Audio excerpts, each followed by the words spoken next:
Outlier Method, Sleep Immersion Story. Thank you for joining us. Let's begin. The cabin where Hemingway never finished. No one remembers telling you where the cabin was. You only remember that at some point, the idea of it became more real than the place you had been before. The path appeared without effort, narrow and quiet, bordered by pines heavy with snow. The lake beside it was perfectly still, black and reflective, holding the night sky without distortion, as if the water itself had decided to rest. The cabin sat just back from the shore, old but deliberate, built by someone who believed in usefulness more than ornament.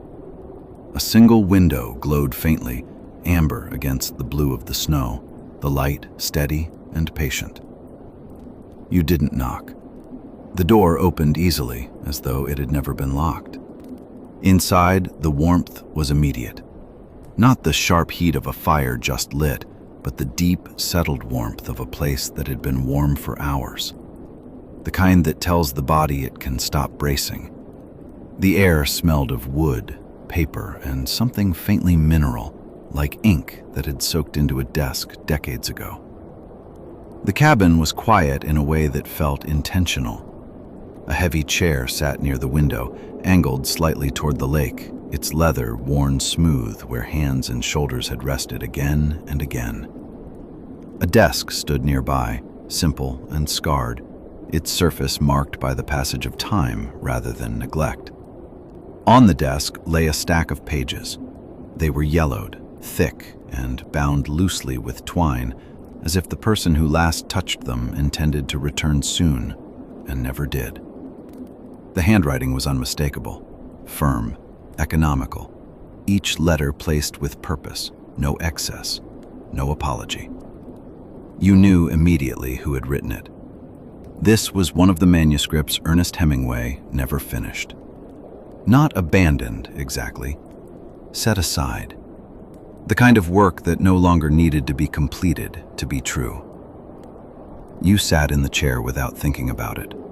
It received you the way well-made things do, offering support without calling attention to itself.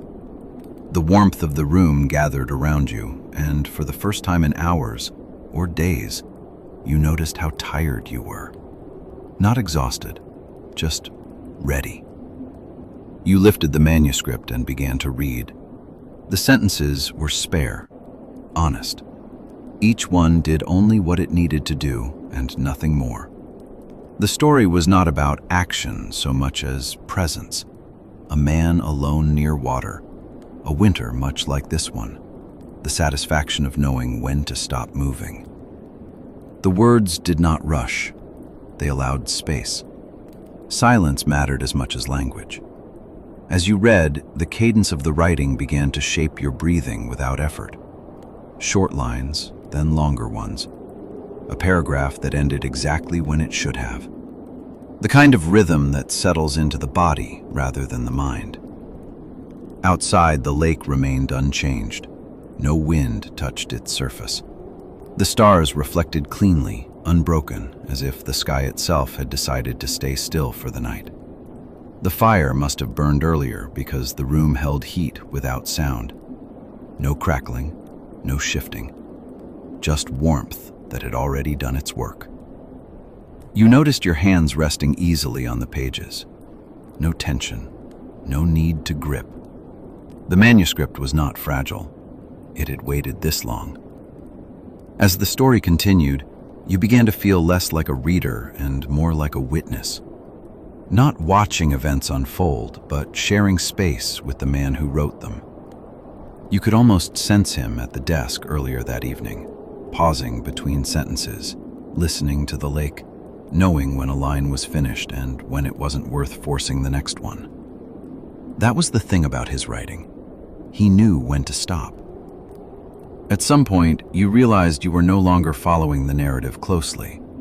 The words were still there, still moving, but your attention softened around them.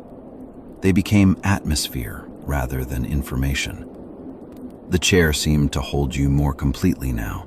The warmth spread into your legs, your back, your shoulders.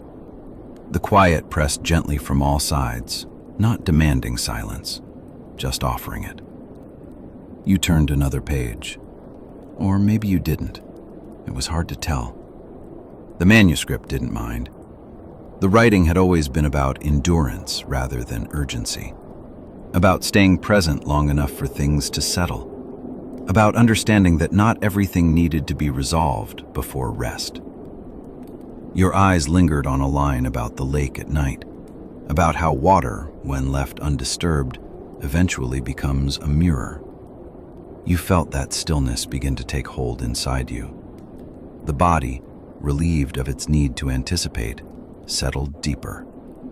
Breathing slowed without instruction, muscles released without announcement.